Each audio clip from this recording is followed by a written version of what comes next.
കുട്ടികളുടെയും യുവജനങ്ങളുടെയും മധ്യസ്ഥനായ ശുദ്ധ ഡോൺ ബോസ്കെ ആണ് ഞാൻ നിങ്ങളുടെ മുമ്പിൽ പരിചയപ്പെടുത്തുന്നത്. 1815 അദ്ദേഹം ജനിച്ചത്. മാതാപിതാക്കളെ അനുസരിച്ചും അവർ പകർന്നു കൊടുത്ത ക്രൈസ്തവ വിശ്വാസത്തെ ആധാരമാക്കിയും ആണ് അദ്ദേഹം ജീവിച്ചത്. ഒരുപാട് കഷ്ടപ്പെട്ടാണ് അദ്ദേഹം പഠിച്ചത്. പകൽ മുഴുവൻ ആടുകളെ മേയിച്ചും രാത്രി മുഴുവൻ പഠനത്തിലുമാണ് അദ്ദേഹം ചെലവഴിച്ചത്. പഠിക്കുവാനും കളിക്കുവാനും ഒക്കെ അദ്ദേഹം സമൃദ്ധനായിരുന്നു.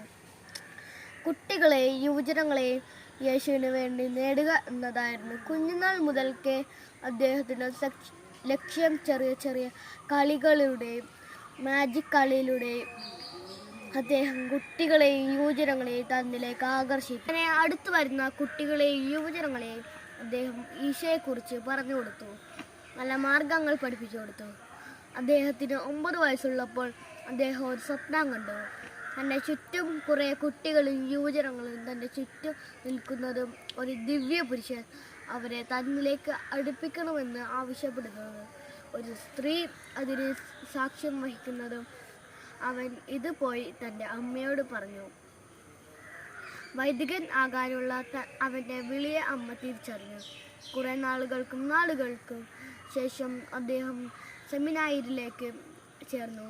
വർഷങ്ങൾക്ക് ശേഷം യുവജനങ്ങൾക്കും കുട്ടികൾക്കും പ്രിയപ്പെട്ട വൈദികനായി അദ്ദേഹം ഉയർത്തപ്പെട്ടു. തെരുവിൽ അലയുന്ന കുട്ടികളെയും തെറ്റായ വഴിക്ക് പോകുന്ന യുവജനങ്ങളെയും നേരായ മാർഗത്തിലൂടെ നയിക്കുവാനും അദ്ദേഹം അവർക്ക് വേണ്ടി ഒരു സ്ഥാപനം തുടങ്ങി.